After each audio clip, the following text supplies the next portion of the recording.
앞으로 저는 몇 주간에 걸쳐서 예수님에 대해서 공부를 하려고 합니다. 그래서 오늘은 영광의 왕 예수 그리스도, 이러한 제목으로 함께 공부를 하고자 합니다. 우리가 하나님 아버지로부터 복을 받기 위해서는 예수님을 잘 알아야 합니다. 하나님은 신성의 모든 충만을 예수님 안에 거하게 하시고 그를 세상에 보내셨습니다. 우리 골로새서 1장 19절 다 같이, 아버지께서는 모든 충만으로 예수 안에 거하게 하시고, 아멘. 아버지께서는 모든 충만으로 예수 그리스도 안에 거하게 하시고 그를 이 땅으로 보내셨기 때문에 하나님의 자녀들이 복을 받으려면 예수님을 잘 알아야 합니다. 그리고 또 가르치는 사람들은 예수님을 잘 알도록 가르쳐 주어야 하는 것이 임무입니다. 정치 강연이나 도덕 강연으로 강단을 장식해봐야 며칠 지나면 다 잊어버립니다. 그러나 예수님에 대한 지식은 영원합니다. 예수님에 대한 지식은 예수님은 신성과 인성을 가지신 분이라는 것입니다. 우리 로마서 1장 3절로 4절 다 같이 읽어보십시다. 이 아들로 말하면 육신으로는 다윗의 혈통에서 나셨고 성결의 영으로는 죽은 자 가운데서 부활하여 능력으로 하나님의 아들로 인정되셨으니 곧 우리 주 예수 그리스도시니라. 아멘. 예수님의 신성과 인성은 우리가 오늘 읽은 이 구절 안에 다 들어 있습니다. 예수님의 인성에 대한 구절은 어느 거예요? 육신으로는 다윗의 혈통에서 나셨고, 그 다음에 신성에 대한 구절은 죽은 자 가운데서 부활하여 능력으로 하나님의 아들로 인정되셨으니, 이것이 바로 예수님의 신성에 대한 구절입니다. 그 다음 하나님의 아들로 인정되셨으니 하는 그 말은 하나님의 아들로 선언되었다고 하는 이러한 의미입니다. 예수님의 신성과 인성에 들어가기에 앞서 기독교와 다른 종교의 차이점이 무엇인가에 대해서 먼저 강의를 하려고 합니다. 기독교와 다른 종교의 차이점을 예수님의 신성과 인성에 앞서 강의를 하는 이유는 이것을 이해해야만 예수님의 신성과 인성이 왜 필요한가를 절실히 이해할 수 있게 됩니다. 우리 다시 한번 로마서 1장 3절로 4절, 이 아들로 말하면 육신으로는 다윗의 혈통에서 나셨고 성결의 영으로는 죽은 자 가운데서 부활하여 능력으로 하나님의 아들로 인정되셨으니 곧 우리 주 예수 그리스도시니라. 아멘. 이 세상에 있는 모든 인종은 왜 종교를 가지고 있습니까? 이 지구상에 있는 모든 인종은 구원을 갈망하기 때문입니다. 이 세상의 모든 인종은 모두 다 자기의 종교를 가지고 있습니다.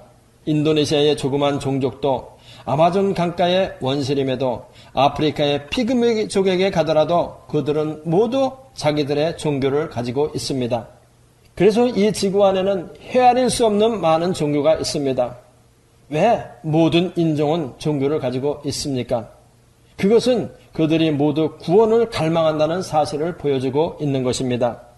바울 사도는 모든 인류가 바라는 구원에 대한 보편적 갈망을 다음과 같이 요약했습니다. 로마서 8장 22절로 23절 우리 다 같이, 피조물들이 다 이제까지 함께 탄식하며 함께 고통하는 것을 우리가 아나니 이뿐 아니라 또한 우리 곧 성령의 처음 익은 열매를 받은 우리까지도 속으로 탄식하여 양자될 것 곧 우리 몸의 구속을 기다리느니라. 아멘. 모든 인종은 왜 구원을 갈망하고 있습니까? 사람들이 구원을 갈망하는 이유는 그들이 모탈리티, 죽어야 할 운명 안에 놓여있기 때문입니다. 썩어짐에서 해방되어 영혼을 갈망하고 있기 때문입니다. 모든 인종이 영혼을 갈망하는 이유는 하나님께서 타락 후에도 인간의 마음속에 영혼을 사모하는 마음을 남겨놓으셨기 때문이에요. 하나님께서 인간의 마음에 심어놓은 영혼을 사모하는 마음을 전도서 3장 11절 우리 다 같이 읽어보십시다. 하나님이 모든 것을 지으시되 때를 따라 아름답게 하셨고 또 사람에게 영혼을 사모하는 마음을 주셨느니라. 아멘. 하나님께서 인간의 마음속에 영혼을 사모하는 마음을 심어 놓으셔서 시간과 공간에 제한된 육신의 장막을 입고 있는 인간이 영원한 장막을 사모하고 있는 것입니다. 바로 이것이 무엇이에요? 몸의 구속을 기다린다는 말입니다. 그러면 모든 인종이 다 구원을 바라고 있지만은 그들이 하나님의 원하시는 구원의 길로 가고 있습니까? 하나님이 지으신 만물을 보면 사람은 거기에서 창조주 하나님의 존재에 대한 지식을 가질 수 있습니다. 창조주 하나님 한 분만이 영원하다는 것을 알 수 있습니다. 그래서 사람은 하나님의 구원을 사모하고 그것을 바라게 되어 있지만은 교만에 빠진 인간은 정반대의 길로 가고 있습니다. 자만심에 빠진 인간은 하나님께 반역하는 길로 가고 있습니다. 바울 사도는 인간들의 보편적인 죄를 다음과 같이 지적했습니다. 로마서 1장 20절로 23절 다 같이 창세로부터 그의 보이지 아니하는 것들 곧 그의 영원하신 능력과 신성이 그 만드신 만물에 분명히 보여 알게 되나니 그러므로 저희가 핑계치 못할지니라. 하나님을 알되 하나님으로 영화롭게도 아니하며 감사치도 아니하고 오히려 그 생각이 허망하여지며 미련한 마음이 어두워졌나니 스스로 지혜 있다 하나 우준하게 되어 썩어지지 아니하는 하나님의 영광을 썩어질 사람과 금수와 버러지 형상의 우상으로 바꿨느니라. 창세로부터 그의 보이지 아니하는 것들 곧 그의 영원하신 능력과 신성이 그 만드신 만물에 분명히 보여 알게 되나니 모든 인간은 자연 만물을 보면서 천지 만물을 지으신 창조주 하나님의 영원하신 능력과 신성을 알 수 있지만 자만심에 빠진 인간은 하나님을 찾는 대신 도리어 우상 숭배에 떨어져서 썩어지지 아니하는 하나님의 영광을 썩어질 사람과 금수와 버러지 형상의 우상으로 바꾼 것입니다. 자만심에 빠진 인간은 하나님을 찾는 대신 도리어 우상 숭배에 떨어져서 썩어지지 아니하는 하나님의 영광을 썩어질 사람과 금수와 버러지 형상의 우상으로 바꾼 것입니다. 그러면 썩어지지 아니하는 하나님의 영광을 썩어질 사람과 금수와 버러지 형상의 우상으로 바꾼 인간의 구원의 길은 무엇입니까? 바로 그것이 인간들이 스스로 만든 구원의 길입니다. 하나님께로부터 나온 것이 아닌 인간들이 만든 인간에서 기원한 구원의 길, 인간들이 하나님의 영광을 썩어질 금수와 우상으로 바꾼 그것입니다. 그럼 그 구원의 길은 무엇입니까? 기독교를 제외하고 모든 철학과 종교는 비슷한 구조를 가지고 있습니다. 그들은 자연 만물을 바라보면서 창조주 하나님을 찾아 나서는 것이 아니고 온 우주 안에는 신심이 퍼져 있다고 하며 자연 만물 안에 내지 않은 신을 찾습니다.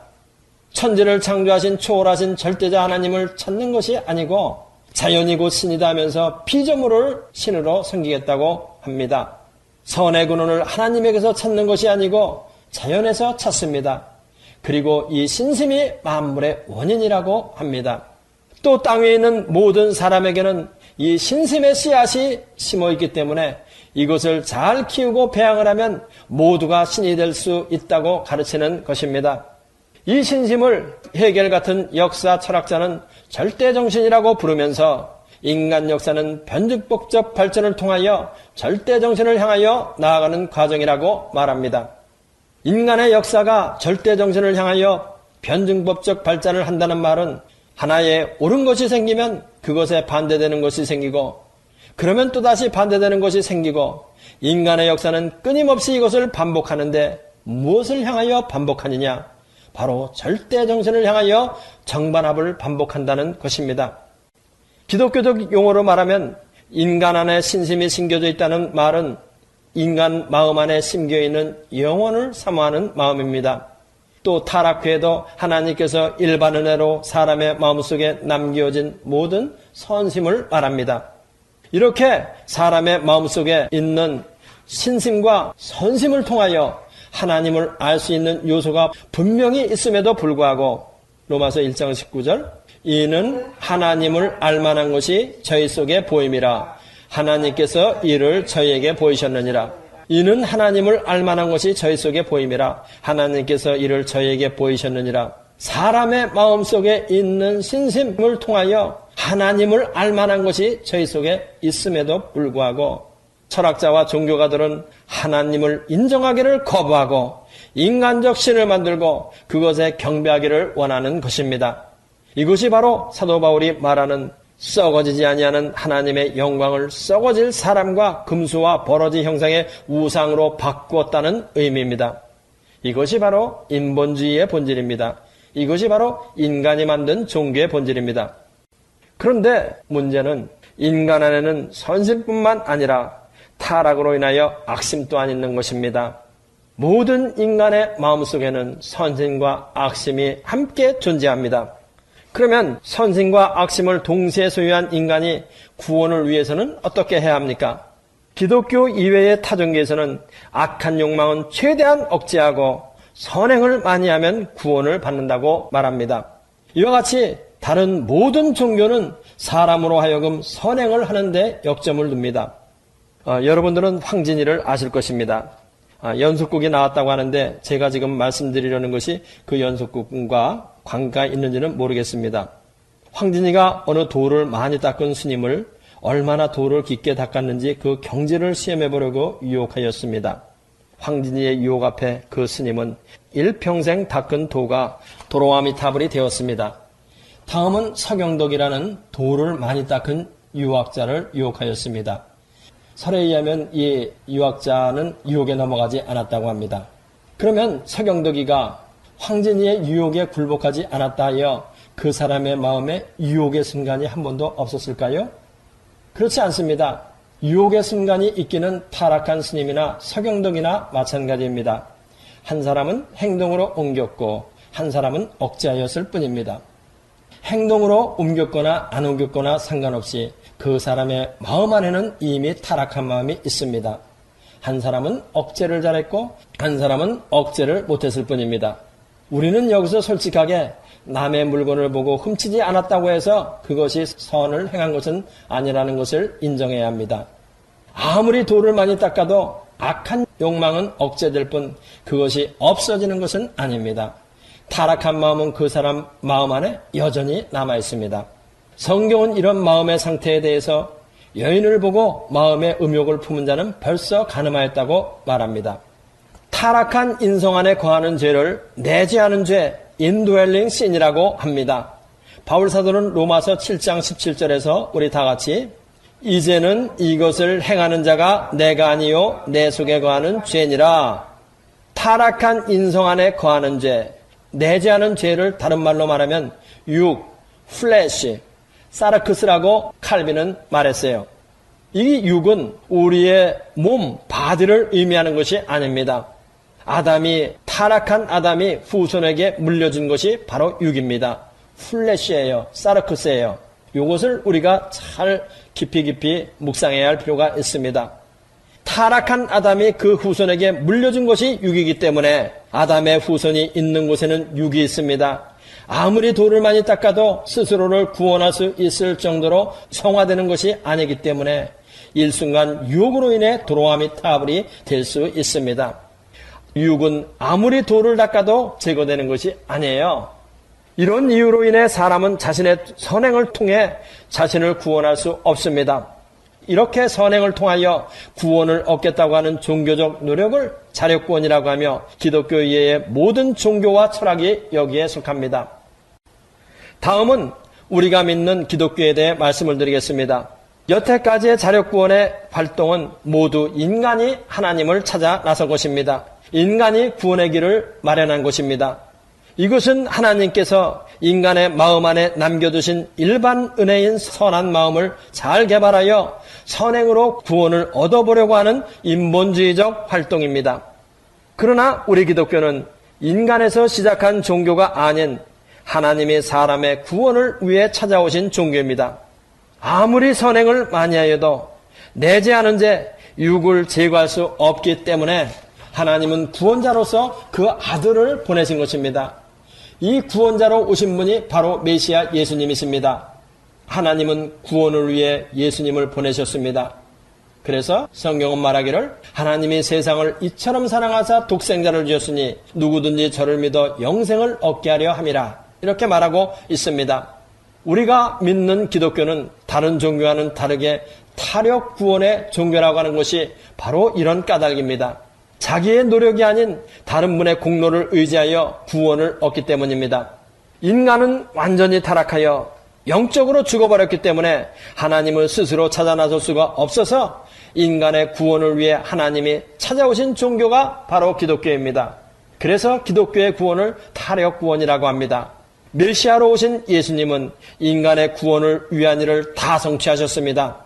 그리고 예수님의 인격과 사역을 믿는 사람들에게 당신의 영인 성령을 보내셨습니다. 성령님은 우리의 왕으로 오신 분입니다. 여기서 우리가 깊이 반드시 이해해야 할 사항이 있습니다. 성령을 받아 거듭난 사람들 중에서도 어떻게 해서든지 우리의 옛사람을 고쳐서 잘 쓰면 신앙생활에 승리할 수 있을 것이라고 오해합니다.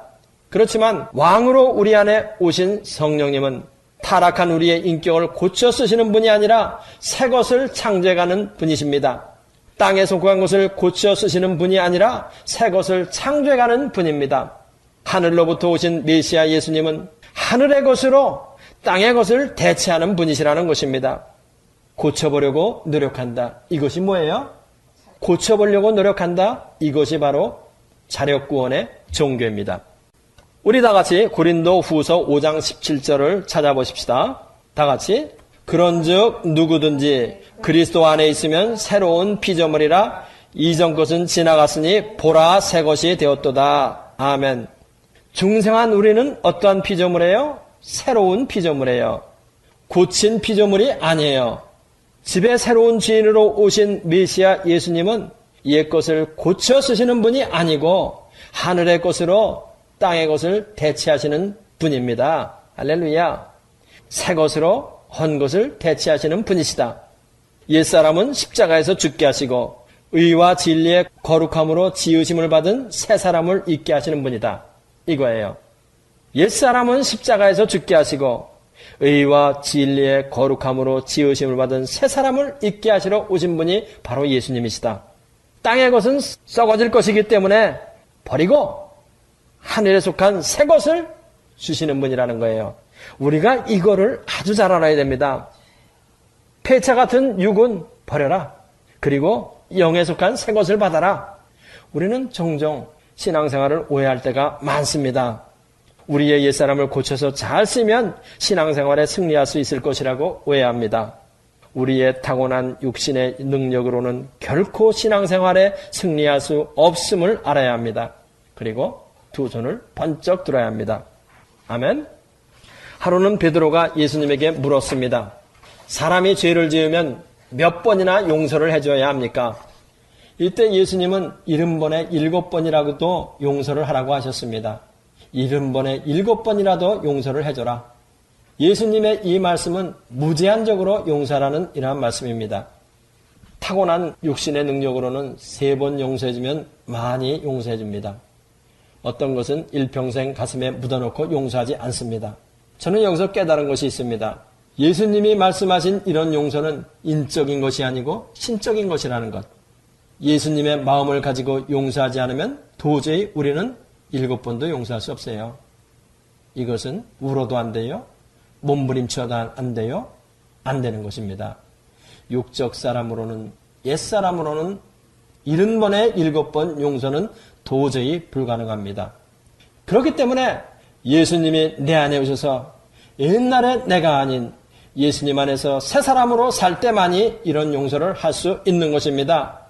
새로운 새 사람의 능력으로만 가능합니다. 기도와 말씀이 내 안에서 성령의 충만함으로 넘칠 때 가능합니다. 그렇기 때문에 이것은 은혜로 되는 것입니다. 아멘.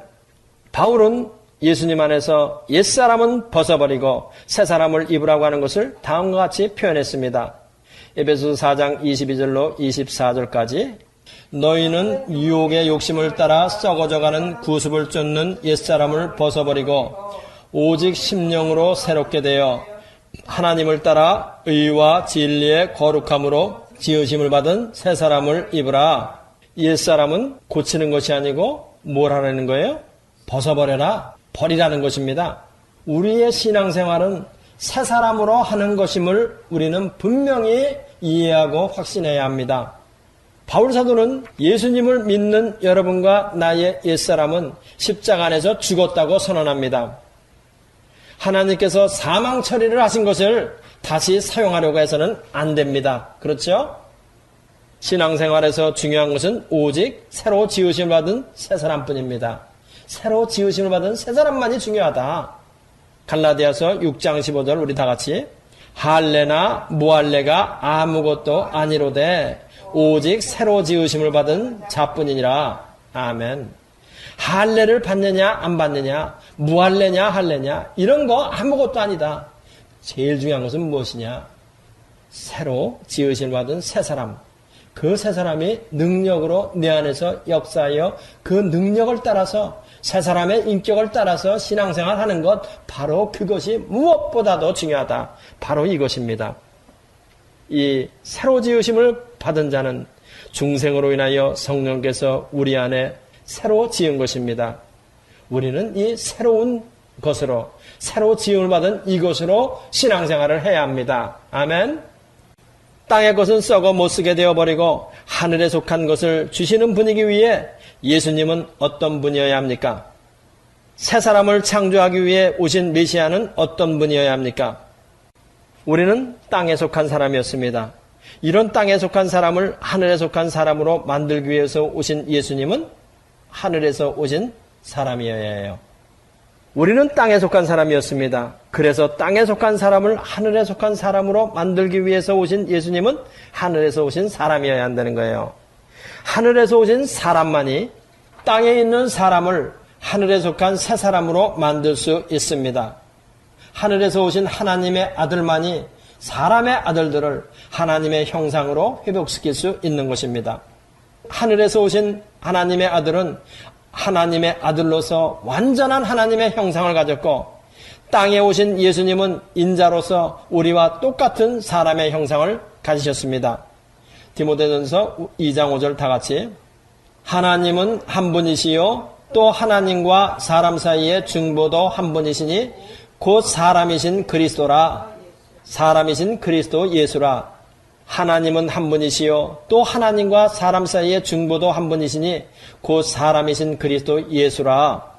하늘에 한 분 하나님이 계신과 같이 하나님과 땅 위에 있는 인간을 연결하시는 분도 한 분의 중보자 예수 그리스도 하나뿐입니다.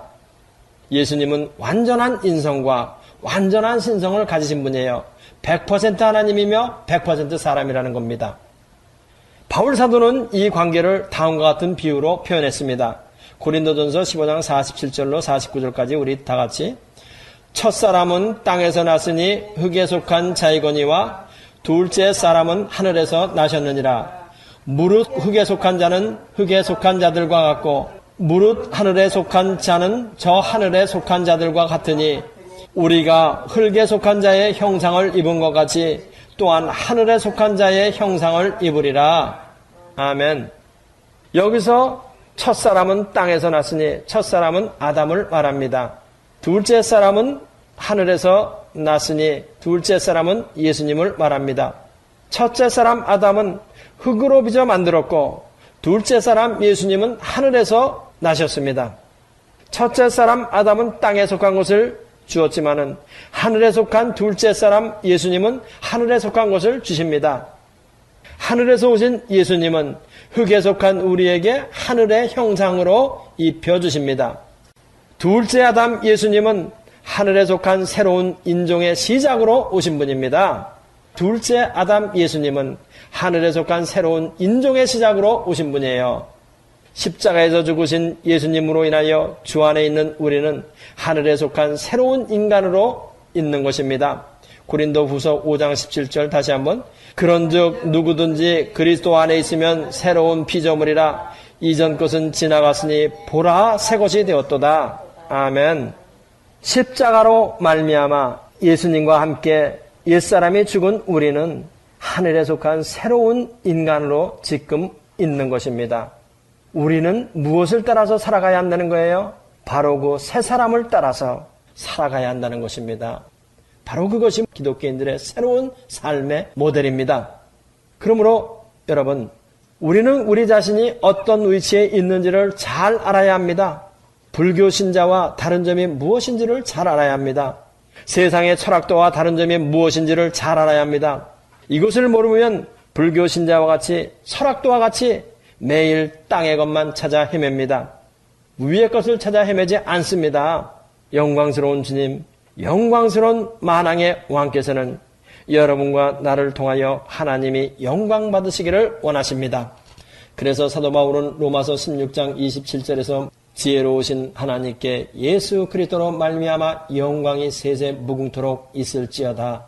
아멘. 다 같이 기도하십시다.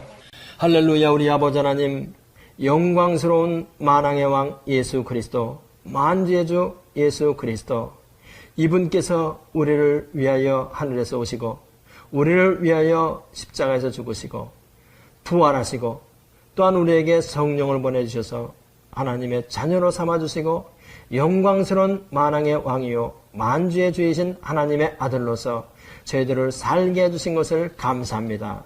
이 믿음을 가지고 날마다 승리하며 이기며 나아가는 저희들이 다 될 수 있도록 축복하여 주시옵소서. 믿사오며 예수님의 이름으로 기도합나이다. 체계적으로 공부를 원하시는 분은 다음 주를 계속하시길 바랍니다. 이 성경 공부를 하신 분은 곧바로 라이크 버튼을 눌러주세요. 여러분의 수고가 하나님 나라 확장에 큰 도움이 됩니다.